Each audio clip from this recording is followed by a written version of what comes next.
Bugun sizlar bilan juda ham mazali quymoli salat tayyorlaymiz.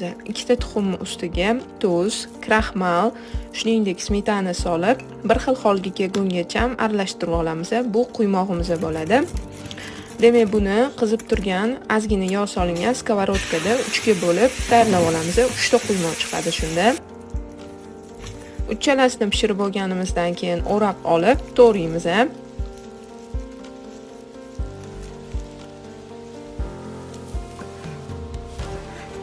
Va idishga solamiz.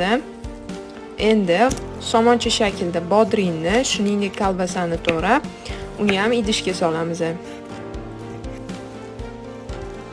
Endi tapga ko'ra tuz solamiz, garoh qo'shib, mayonez solib, hammasi bir xil holga kelgungacha aralashtirib olamiz.